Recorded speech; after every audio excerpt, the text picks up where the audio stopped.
Long before any of us are born, the value of things is already decided. Since the dawn of civilization, humans have exchanged metals, first humble, then precious, shaping economies, cultures, and destinies. Among these metals, gold has always held a special place, not just as currency but as a symbol of power, mystery, and greed. George Powell was a man drawn to this allure, but not simply for wealth. On a cool, misty morning, he breathed in the crisp air of the English countryside, feeling the damp grass beneath his boots. George and his partner Leighton were part of a growing community of metal detector enthusiasts, over 20,000 strong across England and Wales. Yet, unlike many, these two never trespassed or rushed their finds. They were devoted historians, respecting the past not only for its monetary value but for the stories buried beneath. That morning, their site was no random field. It was the result of months of painstaking research. They believed they stood on land that might reveal relics from ancient eras: Crusaders, Vikings, or forgotten thieves. Every beep from George's detector promised a whisper from the past. Suddenly, the machine erupted in a loud, urgent beep. George's pulse quickened as he carefully scanned the spot. "I've got something," he called to Leighton, who grabbed their shovels with eager anticipation. The chill in the air did nothing to dampen their excitement as they began to dig. Unlike typical shallow finds, this one was buried deep, and the detector's signal grew stronger the further down they went.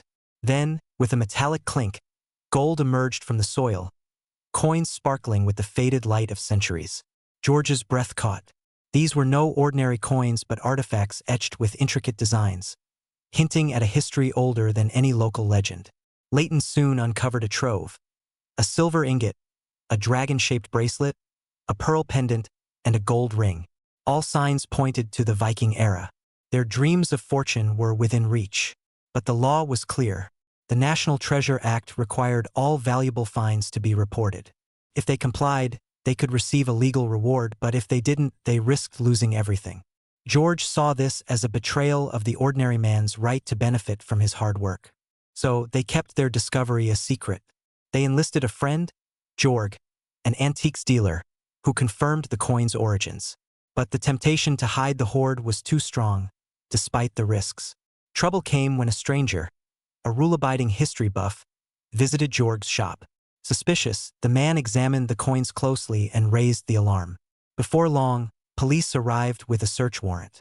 George's protests that he deserved the treasure fell on deaf ears.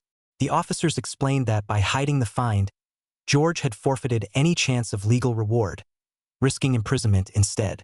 The ensuing legal battle was grueling. The court declared the hoard property of the state and demanded the exact location. Authorities recovered more coins, and the treasure was valued at over £12 million.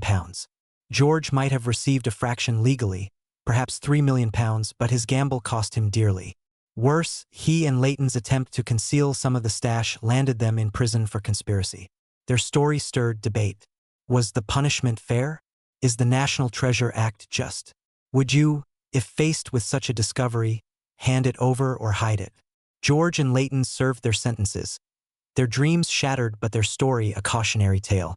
History teaches us that the price of gold is never just measured in money. It's a weight carried by those who uncover its secrets.